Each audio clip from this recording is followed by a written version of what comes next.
Selamat malam semuanya. Terpujilah Sang Buddha, Namo Buddhaya. Hari ini merupakan hari ketiga.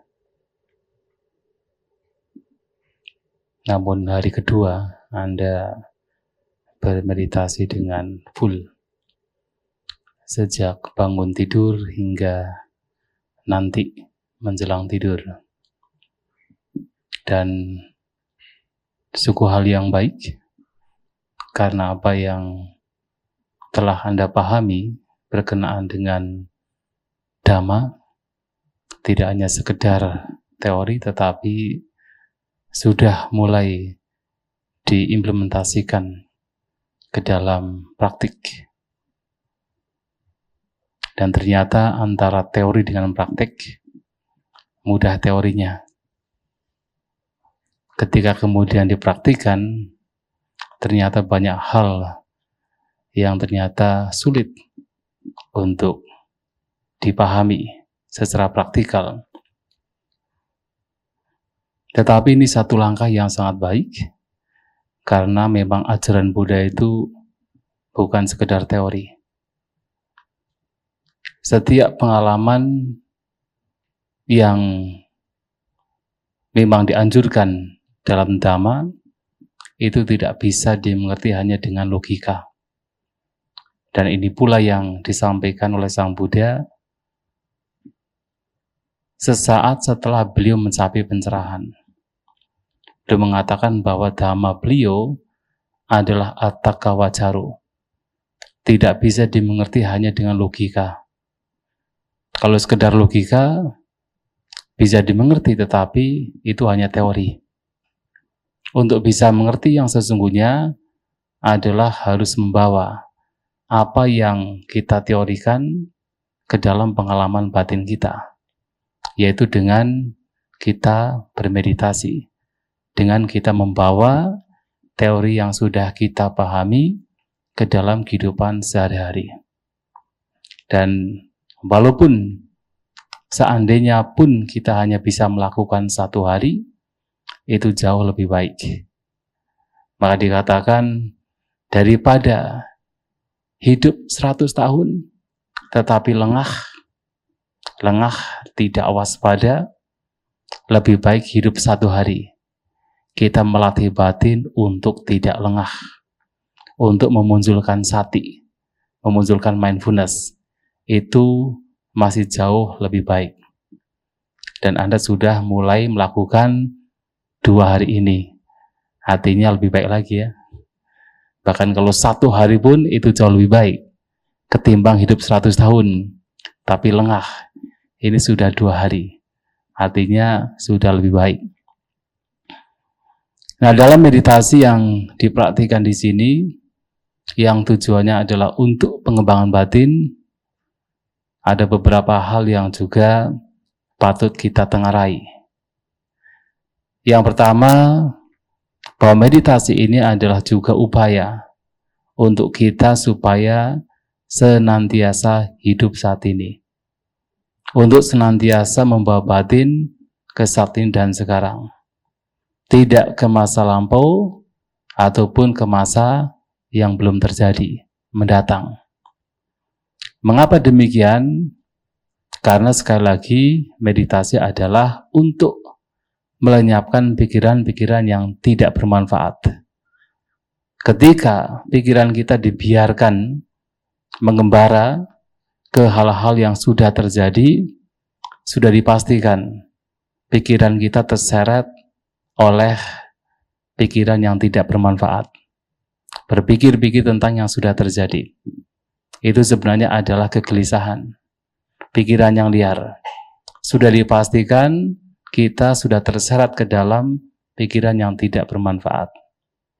Demikian pula ketika kita hanya merindukan yang belum terjadi, sehingga memunculkan kerinduan, memunculkan gelisah, khawatir, ketakutan, itu juga pikiran yang sesungguhnya tidak bermanfaat. Dan biasanya ketika seseorang berpikir-pikir sesuatu yang belum terjadi, pikiran yang tidak bermanfaat inilah yang akan muncul. Maka kemudian meditasi adalah membawa batin ke saat ini. Apa yang saat ini sedang terjadi, itulah yang menjadi objek pengamatan, objek perhatian.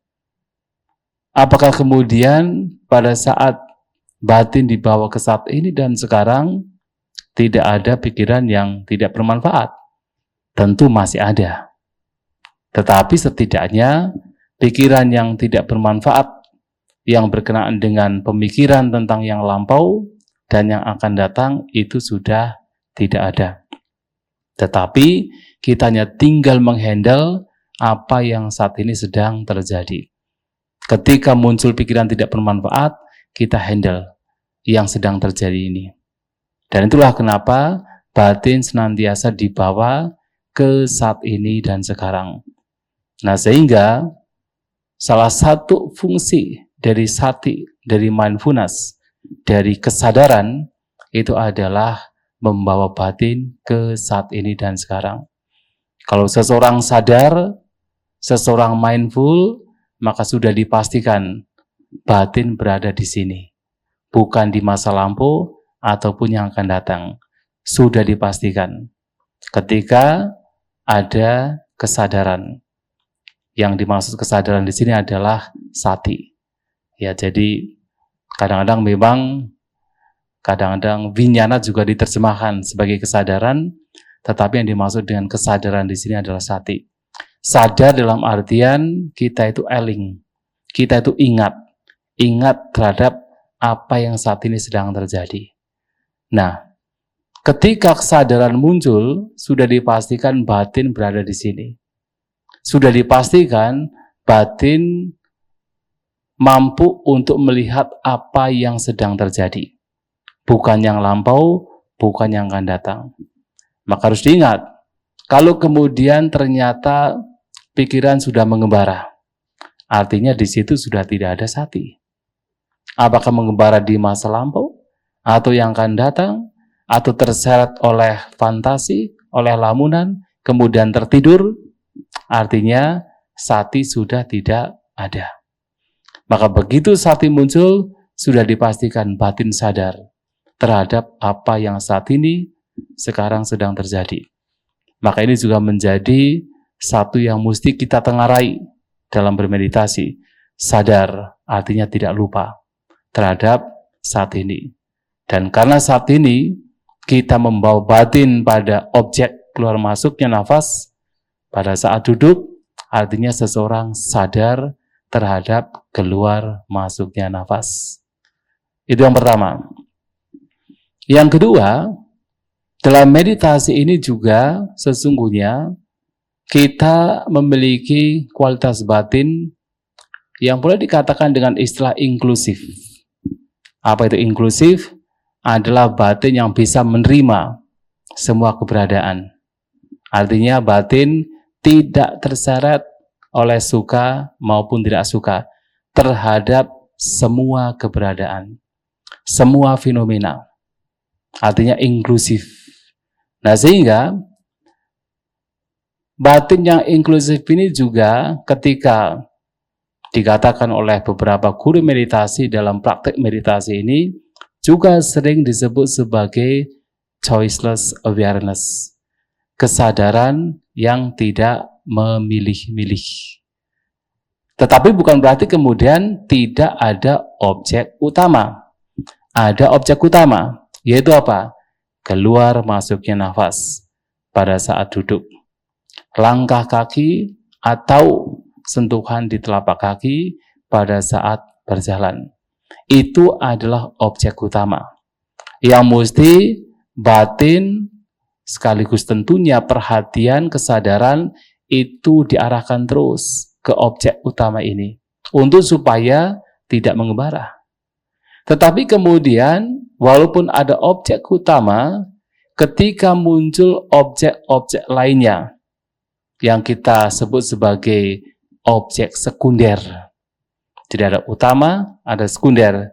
Ketika muncul objek-objek lainnya pun batin dilatih untuk tidak terseret oleh kebencian, ataupun keserakahan. Jadi tidak ada preference, ini disukai, ini ditolak, tidak ada. Walaupun muncul objek-objek lain, pada saat kita duduk, kemudian memperhatikan nafas, tiba-tiba terdengar suara. Walaupun ada suara yang kemudian perhatian kita tidak lagi terarah pada nafas, objek keluar masuknya nafas, tetapi tidak kemudian memunculkan kebencian atau memunculkan keserakahan. Tidak kemudian dipilih-pilih, ini disukai, ini tidak disukai. Itu hanya sekadar suara. Atau kita memperhatikan nafas, kemudian kita pun juga bisa menengarai perasaan pada jasmani kita. Pada saat itu muncul pun juga tidak kemudian menjadi sebuah gangguan. Melihatnya sebagai sebuah gangguan yang kemudian memunculkan kebencian. Tidak. Ini pun juga hanya sekadar pengalaman. Tidak perlu membenci ketika ada objek yang lain. Ataupun kemudian tidak perlu menjadi serakah, menjadi katakan melekat ketika ada objek lain yang mungkin barangkali terasa menyenangkan. Nah, ketika terhadap apapun objek yang muncul, walaupun batin selalu diarahkan pada objek utama, tetapi di situ tidak ada suka maupun tidak suka, itulah yang kemudian disebut sebagai choiceless awareness, kesadaran yang tidak memilih-milih. Yang kadang juga disebut sebagai bare attention, perhatian yang apa adanya. Tidak memilih-milih, artinya tidak terseret oleh kebencian ataupun terseret oleh keserakahan. Dengan kata lain, tidak terseret oleh suka maupun tidak suka. Maka dalam meditasi, dalam apa yang disampaikan oleh Sang Buddha, terutama ketika berbicara tentang sati, mindfulness, perhatian terhadap apapun fenomena, apakah terhadap jasmani, terhadap perasaan, terhadap batin, atau terhadap bentuk-bentuk pikiran, beliau mengatakan, Vinaya loke abija domanasang. Seseorang hendaknya tidak terseret atau hendaknya melenyapkan atau melepaskan, yaitu apa? Abija domanasang. Abija adalah keserakahan atau ketamakan atau kesukaan, domanasang adalah kebencian atau ketidaksukaan. Melenyapkan suka maupun tidak suka terhadap apa? Loka. Loka itu bukan dunia dalam artian dunia semesta, tapi adalah loka itu adalah dunia pengalaman kita. Terhadap apapun pengalaman yang muncul, di situ tidak ada suka maupun tidak suka. Maka semua objek, semua pengalaman di situ tidak membawa seseorang terseret pada kebencian ataupun pada keserakahan. Batin seimbang. Nah, seperti itu disebut sebagai choiceless awareness. Ada sebuah perumpamaan yang bisa kita jadikan sebagai pengingat. Meditasi itu seperti kalau seseorang, seringkali saya memberikan perumpamaan ini, adalah seperti seseorang yang sedang membuat sebuah pesta. Dalam sebuah pesta, kita mengundang seorang tamu yang paling penting, VVIP. Bukan VIP lagi, VVIP ya. Very, very important person. Jadi sangat ya orang yang sangat penting. Tetapi kemudian tentu dalam pesta tersebut banyak orang yang datang. Nah, walaupun demikian, karena ada seseorang yang diundang yang sangat-sangat penting, maka sebagai tuan rumah akan selalu fokus terhadap orang ini. Yang paling difokuskan adalah orang ini. Tetapi kan tamunya banyak. Yang kadang-kadang beberapa di antara mereka datang say hello. Nah, sebagai tamu, sebagai tuan rumah yang baik tentunya akan juga merespon. Tapi walaupun merespon, perhatian dia tetap yang paling utama adalah tamu utama. Ya, kadang-kadang satu orang datang, dua orang datang.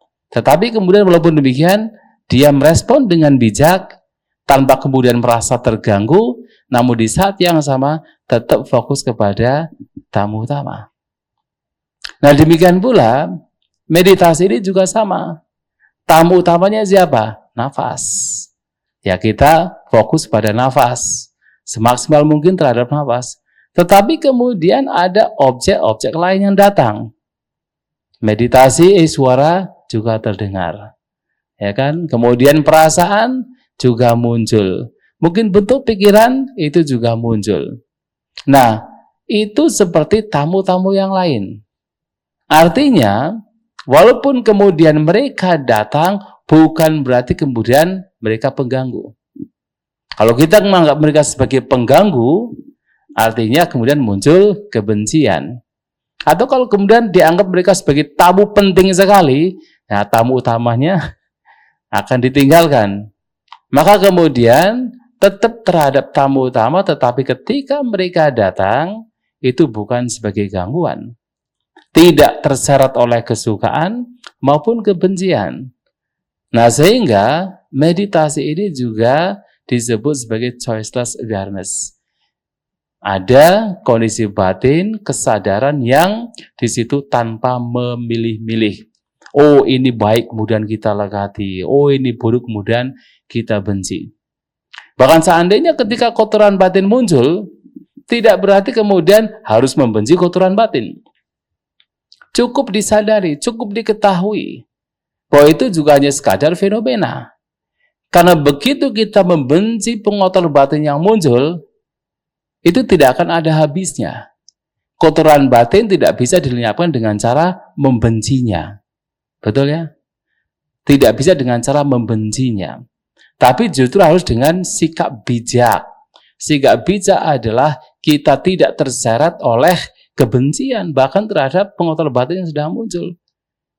Dilihat itu sebagai sekadar fenomena. Itu pun juga fenomena yang karakteristiknya persis sama dengan fenomena-fenomena lainnya, termasuk seperti nafas, yang sifatnya adalah muncul, bertahan, pada akhirnya juga lenyap. Nah, sehingga kalau kita kemudian membenci kotoran batin yang muncul, itu bukan merupakan solusi. Nah, kalau bisa pada saat itu muncul, sadari. Nah, seperti yang kemarin saya sampaikan, sadari. Biasanya kalau kotoran batin itu kemudian katakan masih belum kuat sekali, begitu disadari, itu akan lenyap. Tapi kemudian memang ketika itu kemudian sudah sangat dominan, kita membutuhkan cara-cara lain untuk melenyapkannya. Tapi dengan penyadaran saja, dengan sati saja, itu bisa lenyap ketika itu belum begitu kuat. Atau kalau kemudian perhatian kita itu tajam, biasanya apapun kotoran batin muncul, disadari itu bisa lenyap. Tidak perlu melakukan apa-apa. Jadi diibaratkan seperti kalau misalnya Anda memiliki satu baskom berisi air dan air itu bergolak, bergoyang. Apa yang harus Anda lakukan supaya air tersebut itu tidak bergolak? Ya, apa yang mesti dilakukan? Kira-kira pernah mengalami demikian? Pernah ya? Terus apa yang dilakukan? Hah? Gimana mendiamkan? Hah? Diletakkan terus, setelah itu diapakan? Hah? Diapakan? Iya, betul, dibiarin. Dibiarin saja. Justru kalau kita merespon bereaktif, seperti misalnya ada yang tadi baskom berisi air, sedang bergolak, kemudian kita itu merespon dengan digolak-golak begini, supaya diam. Bisa diam nggak? Nggak bisa kan? Maka diletakkan, dibiarin. Nanti itu bisa diam sendiri. Batin juga demikian, ada kalanya. Ketika berbagai macam pikiran muncul, sekedar disadari. Kita bereaktif, kita bereaksi, yang terjadi adalah tidak bisa diam. Maka hanya sekedar disadari, melihat itu sebagaimana adanya, seperti kita berada di pinggir jalan, melihat ada mobil yang lalu lalang, kita diam saja, nanti akan habis sendiri. Kalau malam hari. Nah, demikian pula ketika batin demikian, itu hanya sekedar disadari, diam saja, kita mampu diam, untuk tidak bereaktif, nanti akan diam sendiri. Seperti sebaskom air yang tadi bergolak, didiamkan, tidak perlu kita bereaksi, nanti akan diam sendiri. Dan itu bisa dilakukan. Maka kemudian ketika ada objek-objek lain, tidak hanya objek utama, objek lain ketika muncul, di sana tidak dimunculkan suka maupun tidak suka. Karena suka dan tidak suka ini adalah preference, adalah choice, adalah pilihan. Yang kemudian ya kita terseret lagi ke dalam pengotor batin sesungguhnya. Maka kemudian harus apa? Seimbang. Tidak terseret oleh kemelekatan ketika itu menyenangkan, tidak pula terseret oleh penolakan ketika tidak menyenangkan. Bahkan terhadap objek-objek yang lainnya, tidak hanya pada objek utama. Nah, ini yang kedua. Nah, yang ketiga yang sudah saya sering ulang-ulang dalam praktik meditasi ini adalah kita bermeditasi untuk melenyapkan kemelekatan.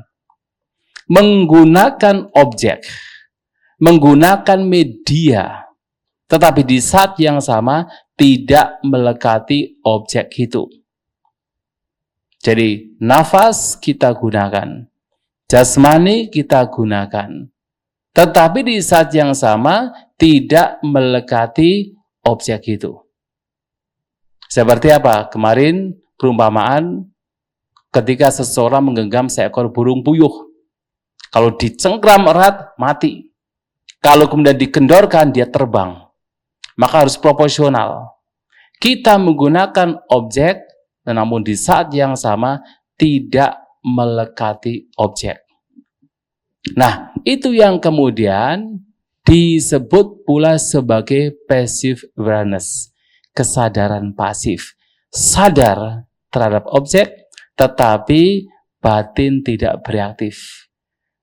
Tidak bereaktif artinya tidak melekat. Sadar, tahu keberadaannya, tetapi kemudian tidak melekat. Nah, mengapa kita mesti melatih batin demikian? Karena kemelekatan adalah sebab penderitaan. Yang pertama adalah karena segala sesuatu, segala fenomena, setiap pengalaman, termasuk kita sebagai makhluk seperti ini yang terdiri dari batin dan jasmani atau terdiri dari 5 gugusan, ternyata sifatnya adalah tidak kekal. Kita memiliki jasmani, tidak kekal. Kita memiliki perasaan, juga tidak kekal. Kita memiliki berbagai macam persepsi yang juga muncul dan lenyap all the time. Di semua waktu. Kita memiliki bentuk-bentuk pikiran juga tidak tetap. Terus mengalami perubahan. Termasuk sati, mindfulness itu juga ternyata tidak tetap. Berubah, kadang muncul, kadang tidak muncul. Nah, tapi dalam meditasi kita mengupayakan untuk dihadirkan, untuk dimunculkan. Tapi ternyata walaupun sudah kita ini berusaha untuk memunculkan sati, kadang-kadang lupa juga ya. Meditasi tahu-tahu sudah entah kemana ya. Sudah tidak ada sati kan, entah bagaimana gitu. Padahal kita sudah tahu persis, sati itu penting, perhatian penting, itu harus dimunculkan. Tetapi ternyata dalam prakteknya tidak semudah teori. Tidak semudah teori. Nah, demikian pula adalah kesadaran dalam artian vinyana, ya, vinyana. Itu juga terus mengalami perubahan.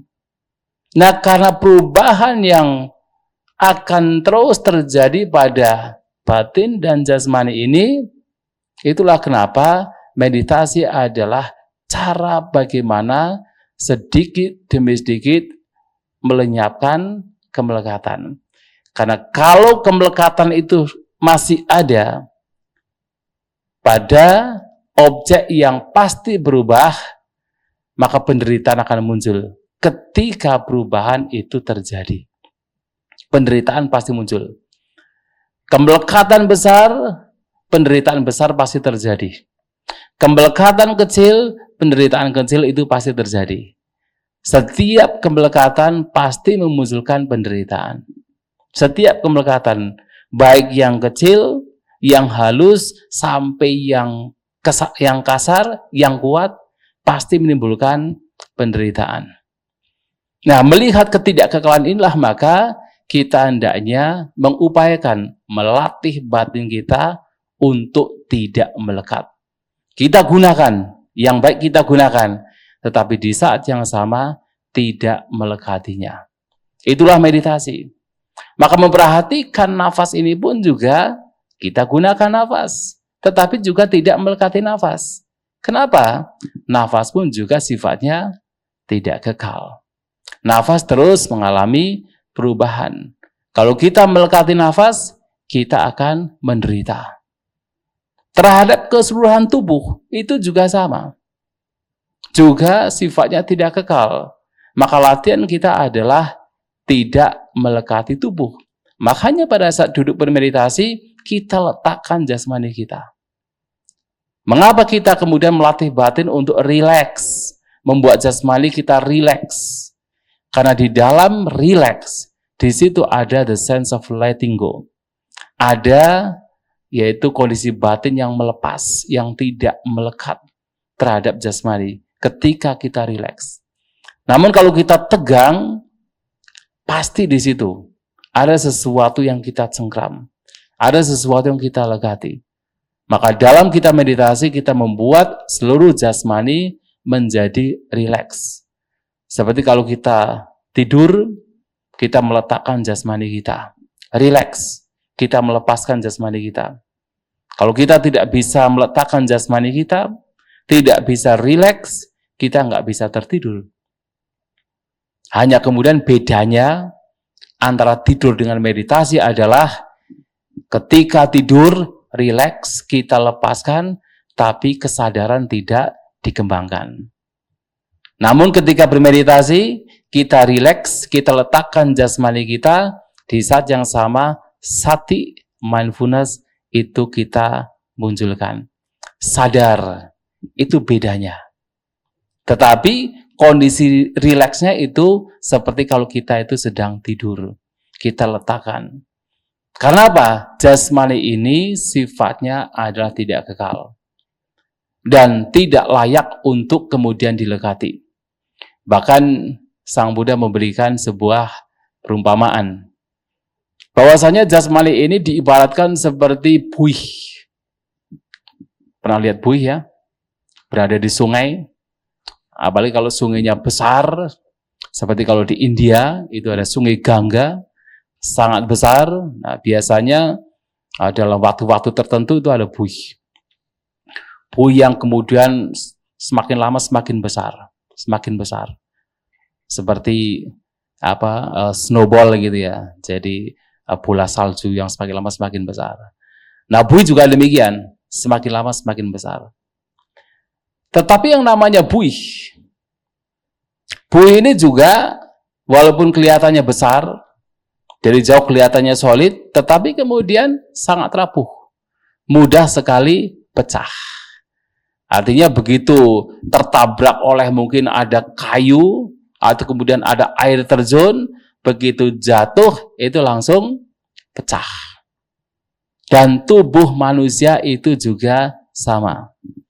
Tubuh manusia ini juga seperti buih, yang artinya mudah pecah. Kita memiliki 4 unsur jasmani. 4 unsur jasmani ini, kenapa sampai sekarang kita itu masih bertahan, kita masih hidup, sudah berpuluh-puluh tahun, karena sesungguhnya tubuh ini masih intact. Tubuh ini masih stabil, 4 unsur masih stabil. Tetapi kemudian 4 unsur ini pun juga, kalau satu saja terganggu, satu saja, itu menimbulkan kematian. Misalnya apa? Unsur darahnya terganggu. Kita kebanyakan gula.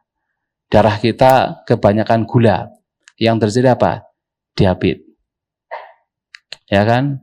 Kemudian kebanyakan kolesterol. Yang terjadi apa? Stroke. Nah, ketika unsur airnya, salah satunya adalah darah ini punya problem, menimbulkan kematian. Kalau kemudian unsur panas kita juga tidak stabil, mungkin terlalu dingin, naik gunung, kemudian terlalu dingin, itu ada istilah apa? Hipotermia gitu ya. Hipotermia itu mati juga. Atau terlalu panas. Ya, kalau di India, di tempat-tempat lain kadang-kadang suhunya itu bisa sampai 45 derajat, 50 derajat. Wah, itu sangat panas. Bisa menimbulkan kematian. Atau kemudian unsur tanah kita, unsur padat kita, daging kita, tulang kita, itu juga sangat rapuh. Kita naik pohon kelapa, kemudian terlepas, jatuh. Gepeng juga kan. Ke jalan raya, tidak hati-hati, tabrak mobil, hancur juga. Itulah jasmani kita. Maka jasmani kita itu seperti buih yang sangat rapuh. Dan bahkan seringkali juga disebut bahwa jasmani kita itu seperti anda buta. Anda itu artinya telur. Telur, anda itu bahasa Bali telur. Kalau dalam bahasa Indonesia, bahasa Jawanya jadi endok. Jadi anda menjadi endok. Ya. Telur. Jadi jasmani kita itu kondisinya seperti telur, mudah sekali pecah. Ya, begitu tidak hati-hati, ini bisa hancur. Atau terkadang jasmani kita diumpamakan seperti periuk. Periuk yang mudah sekali pecah. Jadi kalau tidak tahu, kalau zaman dulu ketika saya masih kecil, apalagi di kampung, ketika ada kita mau beli seperti periuk gitu kan, biasanya ada orang yang itu datang dari kampung lain, dipikul gitu kan. Kalau sekarang kan kita bisa pergi ke toko gitu kan, sudah tersedia. Kalau zaman dulu tidak. Zaman dulu mereka yang jualan periuk itu keliling kampung, dipikul. Oh, itu harus super hati-hati. Karena kalau sampai jatuh saja pasti pecah. Ketika kemudian meletakkan pikulannya itu dengan tidak pelan, pecah. Ketika jalan di pesawahan, di pinggir sawah begitu, harus hati-hati. Karena kalau begitu terpeleset pasti pecah. Bahkan ketika berpapasan dengan orang lain, itu harus super hati-hati. Apalagi kalau jalannya sempit, berpapasan, itu harus gantian. Kenapa? Mudah sekali pecah. Jasmani kita juga sama. Saya mudah menyampaikan seperti periuk, mudah sekali pecah. Artinya jasmani yang mudah sekali pecah ini, yang pasti mengalami perubahan, kita lahir, mengalami ketuaan, banyak penyakit, dan juga pada akhirnya kita akan mati. Yang selalu berubah ini, kalau kita lekati, apa yang terjadi? Kita menderita. Maka praktek meditasi adalah praktek untuk bahkan melihat jasmani untuk tidak dilekati. Termasuk nafas pun juga objek yang dibutuhkan, namun di saat yang sama juga tidak dilekati. Dan dalam kitab pengulas dijelaskan pula bahwa kenapa jasmani itu diumpamakan seperti buih. Karena buih ini pun juga merupakan sarang berbagai serangga. Ya, mungkin kita tidak melihat. Tetapi kalau buihnya besar, itu di dalamnya ternyata banyak serangga. Dan kita manusia juga sama. Kita manusia ini juga sarang berbagai binatang. Betul ya? Yang paling banyak adalah cacing. Itu pasti ada. Cacing itu pasti ada di dalam. Pasti ada. Dan itu banyak. Ada cacing yang besar segini. Banyak gitu ya. Kalau zaman dulu itu, kalau orang kota mungkin tidak mengalami ya. Kita orang kampung itu, pengalaman lampau. Kita orang kampung itu kadang-kadang karena mungkin kurang gizi gitu ya. Jadi mudah sekali kena cacingan gitu. Jadi kalau kena cacingan kemudian dibawa ke pasar itu sama orang tua kita, kemudian di sana makan yang enak, kemudian dikasih obat cacing. Entah kalau zaman dulu obatnya itu manjur-manjur zaman dulu itu. Begitu minum obat cacing, terus pulang langsung masuk ke kolam. Wah, keluar semua itu cacingnya. Wah, ternyata tubuh kita tuh banyak cacing itu, sangat banyak cacing. Dan itulah yang terjadi pada kita, bahwa tubuh ini adalah sarang berbagai macam binatang. Baik binatang hidup maupun binatang yang mati. Betul ya? Karena Anda makan ayam, makan ikan, itu adalah binatang-binatang yang mati itu. Jadi sebenarnya kotor. Jasmani ini kotor sekali, sangat kotor. Lantas kemudian dari jasmani yang begitu kotor ini, apakah kemudian layak untuk dilekati? Tentu kita harus menjaganya. Karena mau tidak mau, jasmani ini juga dibutuhkan dalam praktek meditasi ini. Tetapi di saat yang sama juga tidak melekatinya. Karena jasmani juga sumber berbagai macam binatang yang ada pada jasmani. Termasuk jasmani adalah juga sarangnya penyakit.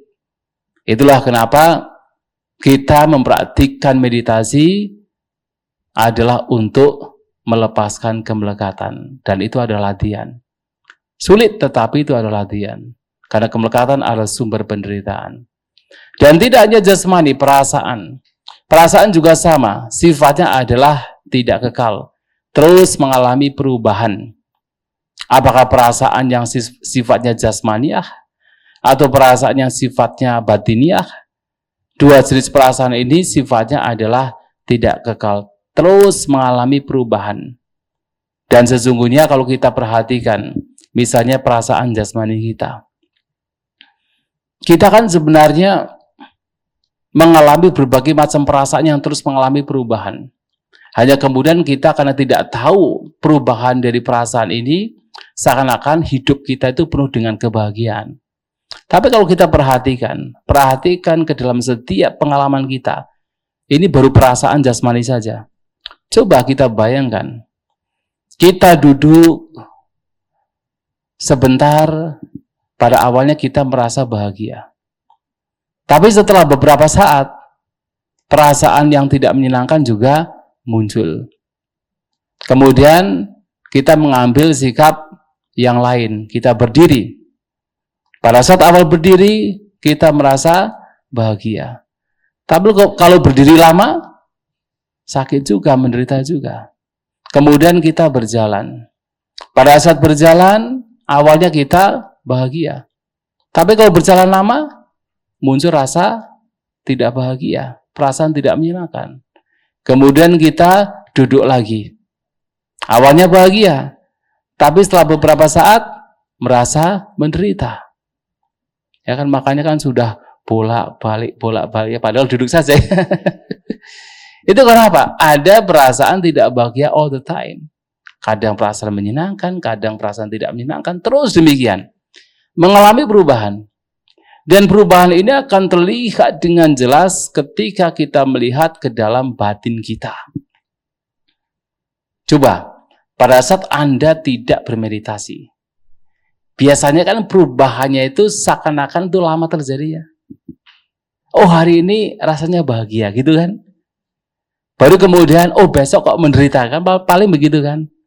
Tapi dalam bermeditasi melihat ke dalam setiap pengalaman yang muncul, ternyata setiap momennya berubah. Pengalaman tidak bahagianya juga banyak kali ya. Pengalaman sakit lah, pada saat 1 jam duduk saja, itu berbagai macam pengalaman itu muncul kan. Berbagai macam perasaan muncul. Dan itu terlihat sangat padat.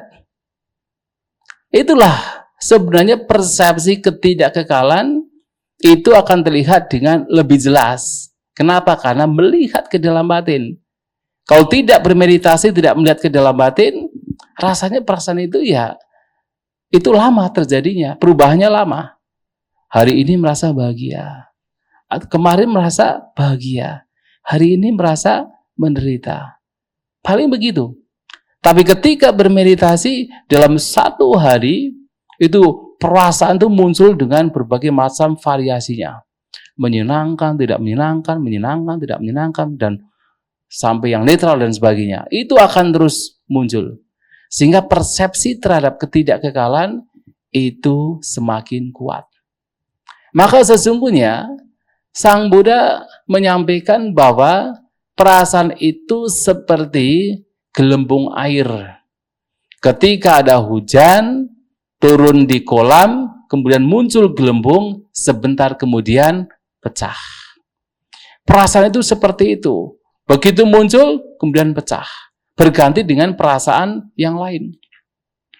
Hanya karena kemudian tidak melihat ke dalam batin, seakan-akan perasaan itu perubahannya lama. Tapi kalau kita lihat ke dalam batin, perasaan itu terus mengalami perubahan.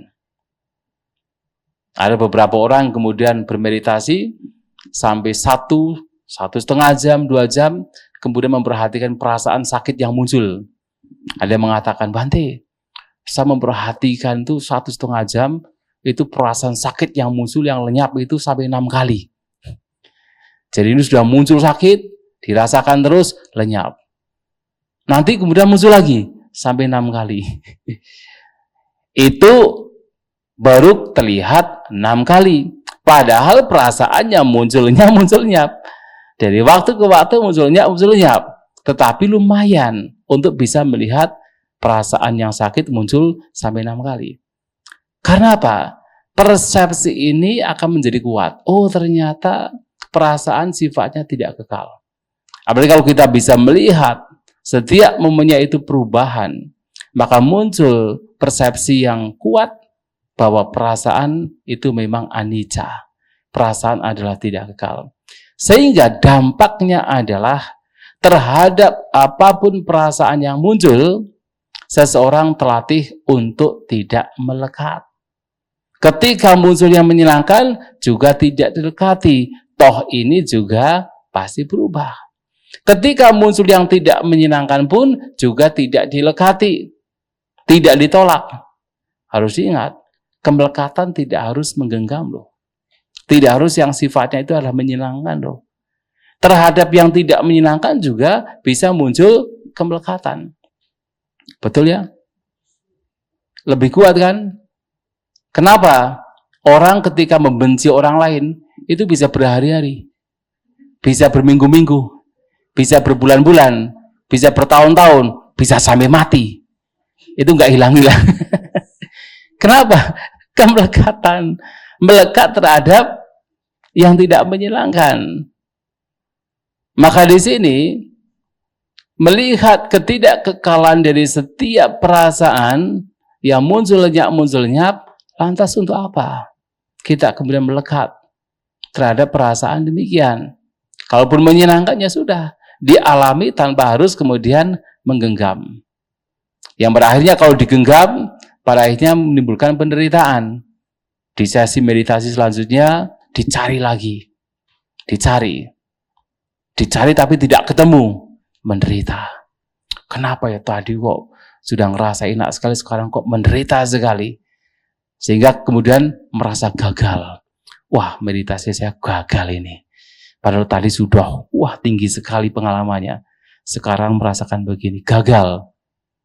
Padahal kita diajak untuk melihat perasaan itu pun juga tidak kekal. Justru itu kesempatan untuk melihat ketidakkekalan. Maka kemarin kebetulan saya ada acara dengan para mahasiswa dari Prasmul dengan Bante Jaratano. Nah, Bante Jaratano memberikan satu ya semacam falsafah alarm. Nah,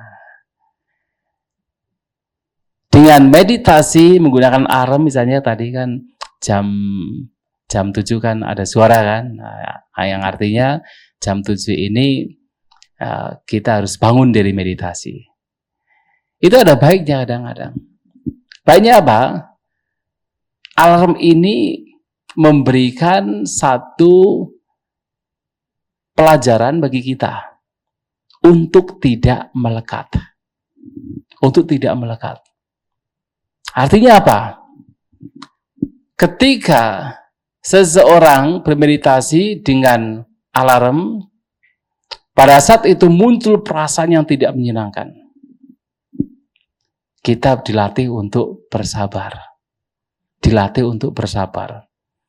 Nah, begitu kita sampai kemudian, oh ternyata kita bisa bertahan, ya itu sesuatu yang biasanya orang meditasi kalau bisa bersabar sampai alarm itu berbunyi, merasa puas kan? Wah, ternyata berhasil juga ya, ternyata bisa juga ya, ternyata nggak mati juga ya, ternyata kakinya masih bisa gerak juga ya.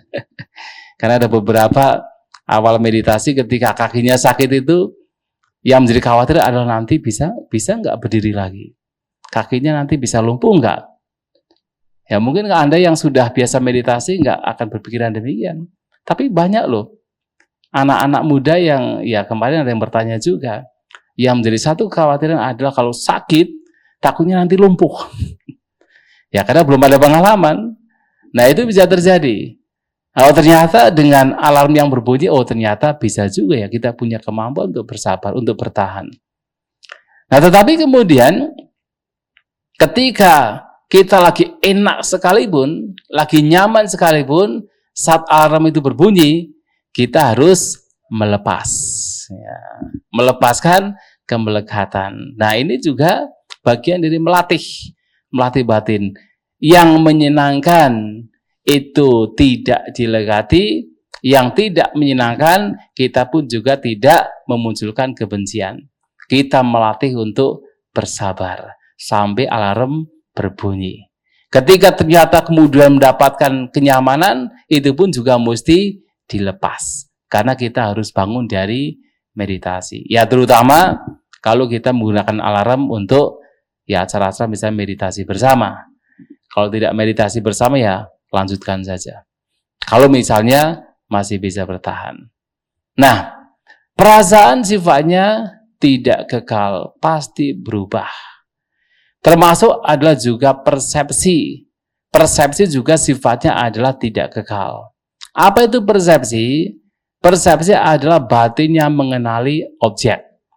Jadi ketika batin mengenali objek itu adalah persepsi. Yang biasanya itu ditengarai dengan mengenali warna. Nah, jadi kalau Sang Buddha mengatakan, kenapa disebut sebagai sanya? Lohitang sanjanati, pitakang sanjanati. Nah, artinya apa? Karena dia mengenali merah, warna merah, mengenali warna kuning, mengenali warna hijau, maka warna biru disebut sebagai sanya. Kita mengenali objek.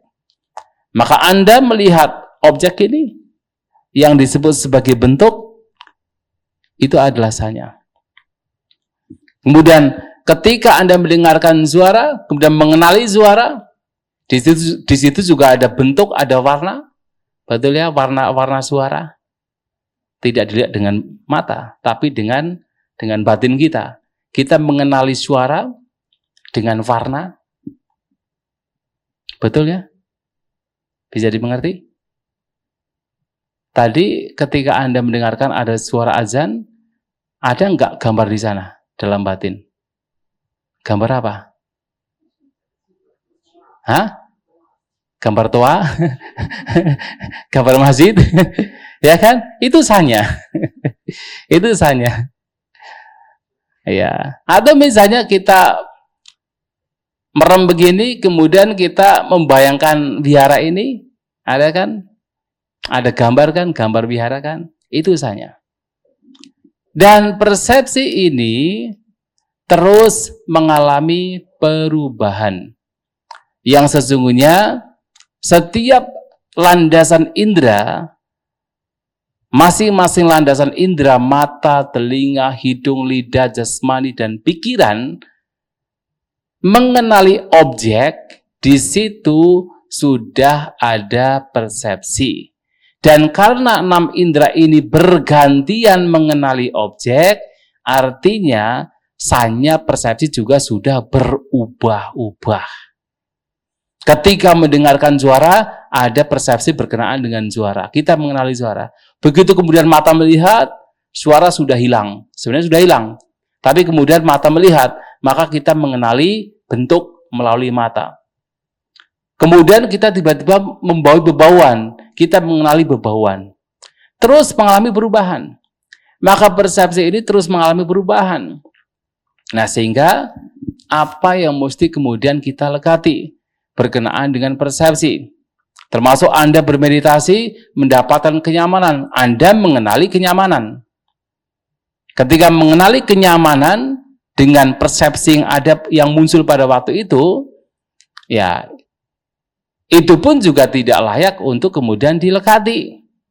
Karena kenyamanan ini pun juga berubah. Persepsi tentang kenyamanan juga berubah. Maka kalau kemudian melekatinya, ya menderita. Hari ini, atau mungkin sesi meditasi ini, mendapatkan kenyamanan. Tapi kemudian, selanjutnya, kenyamanan hilang. Nah, kita kembali kepada persepsi yang lampau, bahwa kita mendapatkan kenyamanan. Melekatinya, kita menderita. Atau kalau kemudian kita kembali kepada persepsi yang tidak menyenangkan. Ya, kita mengingat-ingat sesuatu yang tidak menyenangkan. Dalam kita mengingat-ingat ini juga ada persepsi. Karena dalam pengingatan ada juga gambar, ya toh? Ada juga gambar. Gambar tentang pengalaman-pengalaman yang tidak menyenangkan. Itu persepsi. Nah, ketika kemudian kita melekatinya di sana, muncul ketidaksukaan, muncul kebencian, muncul trauma, ya kita menderita. Maka kemelekatan terhadap persepsi ini pun juga sia-sia. Karena persepsi ini pun juga berubah-ubah. Setiap momennya berubah-ubah. Melekati, pasti penderitaan yang muncul. Maka Sang Buddha juga memberikan perumpamaan bahwa persepsi ini seperti fata morgana. Seakan-akan itu nyata. Pernah melihat kan fata morgana? Berada di jalan tol, dari jauh kelihatan ada seperti air ya, air seperti kolam dari jauh. Apalagi kalau misalnya pas terik matahari, ada kolam di depan saya, jauh di sana itu. Dan itu adalah fata morgana. Tapi kemudian ketika didekati, padahal kita sudah tengarai, itu di dekat gedung itu misalnya. Sampai dekat, ternyata hilang. Itulah persepsi. Kadang-kadang seakan-akan itu nyata. Tetapi kemudian itu juga mengalami perubahan. Berubah. Dan itu tidak nyata pada akhirnya. Jadi persepsi ini tidak ubahnya seperti mimpi. Pada saat kita bermimpi, di situ juga persepsi yang bermain. Ada gambar mimpi. Ya kan? Dalam mimpi pasti ada gambar ya. Seakan-akan kita tuh berada di tempat tertentu. Nah, mungkin mimpinya indah gitu kan. Tapi begitu buka mata, ternyata mimpi. Dan apapun persepsi itu berubah. Dan tidak berbeda dari mimpi. Pengalaman-pengalaman yang kemarin dengan yang tadi malam kita bermimpi, sama atau berbeda?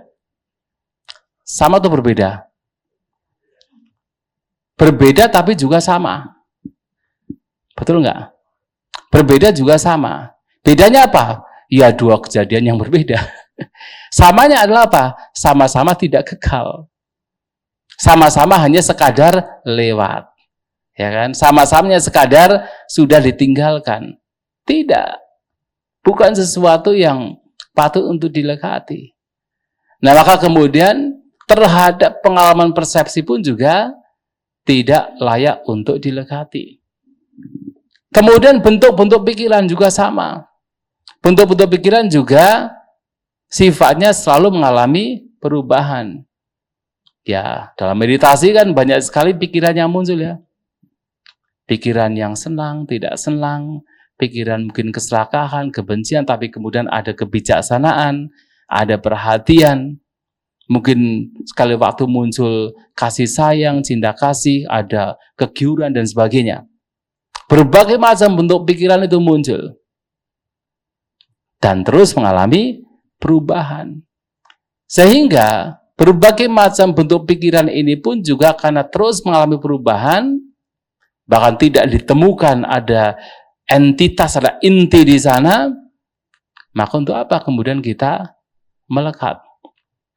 Kita menggunakan yang baik-baik, tapi di saat yang sama juga tidak dilekati. Apa yang baik? Yang baik, kebijaksanaan kita gunakan. Sati perhatian kita gunakan. Daya upaya benar kita gunakan. Ketenangan batin kita gunakan. Kesabaran kita gunakan. Keseimbangan batin kita gunakan.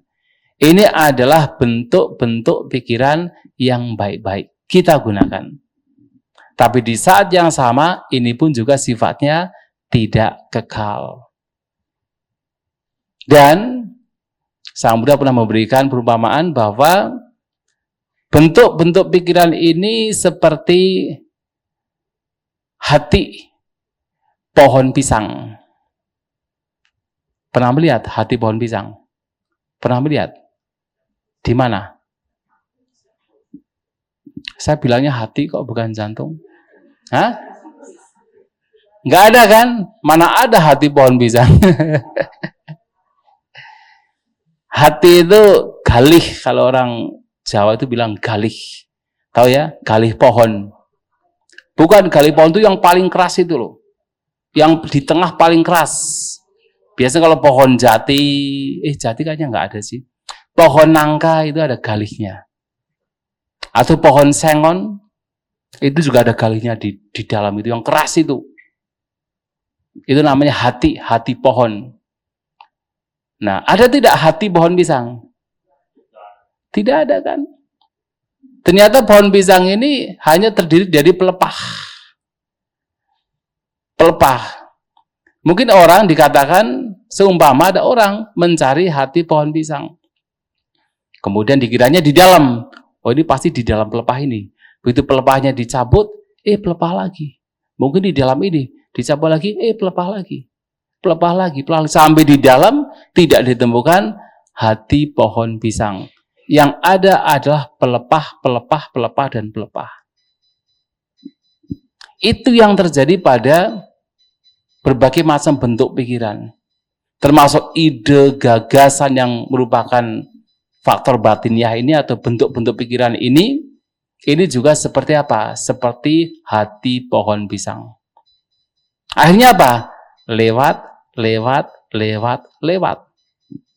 Betul ya?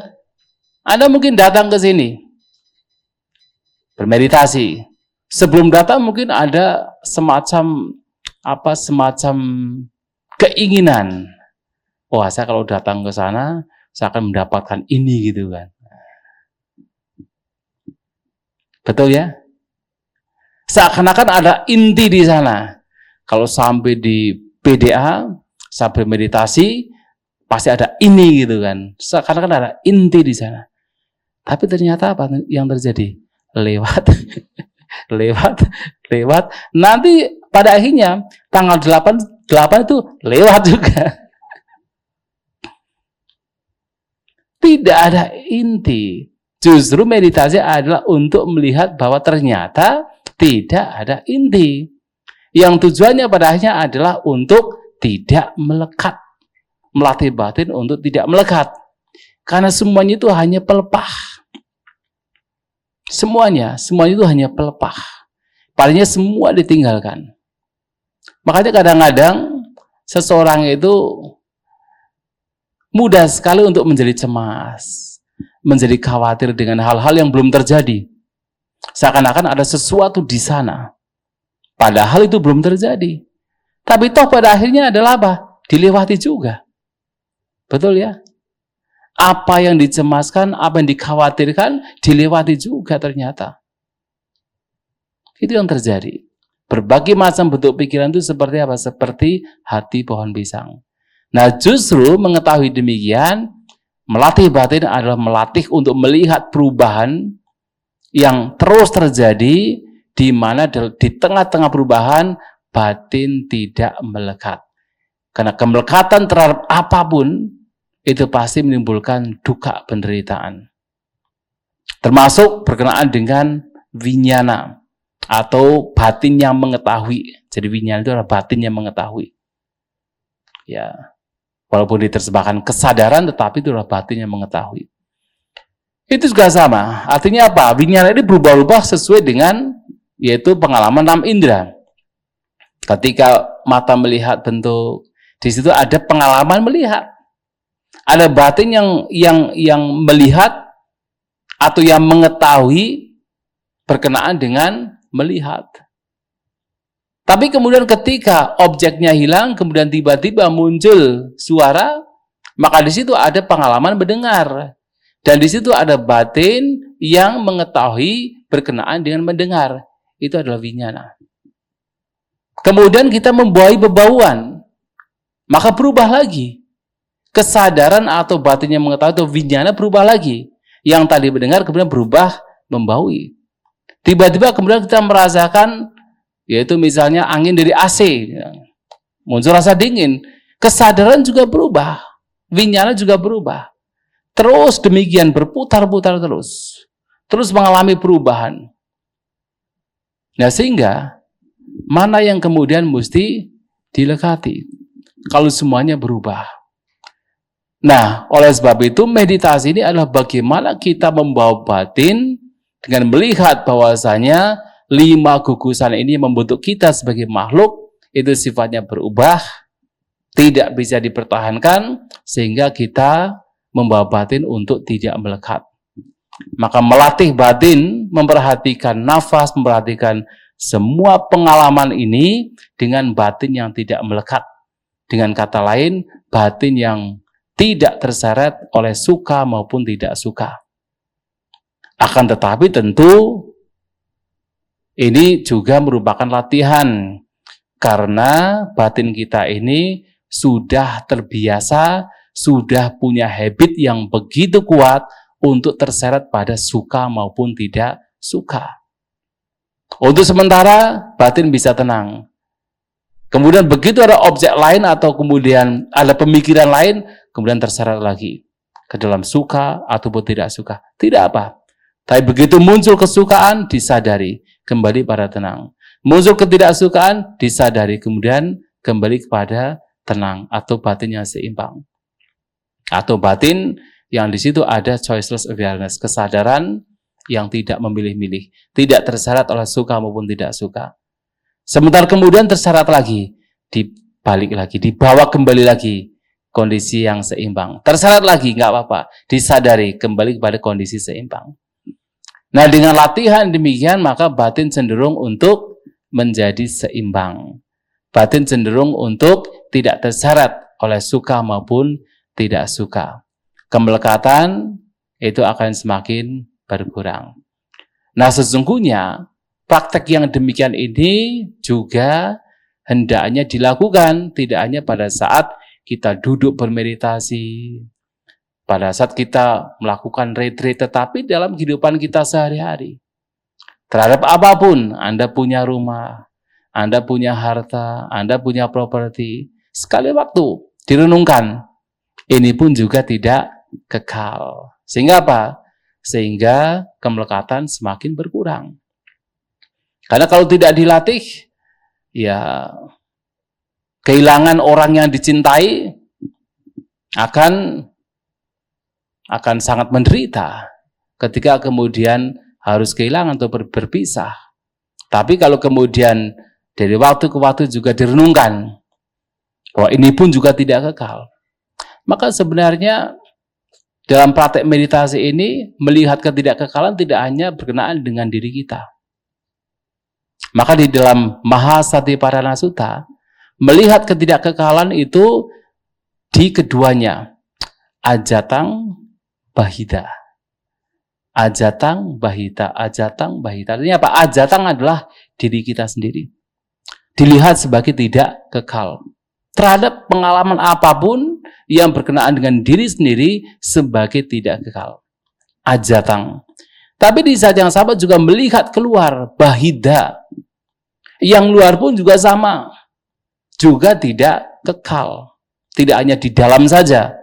Tidak hanya secara internal saja. Tapi secara eksternal juga mesti dilatih. mereka pun, apapun yang berada di luar diri kita, semua juga sifatnya tidak kekal.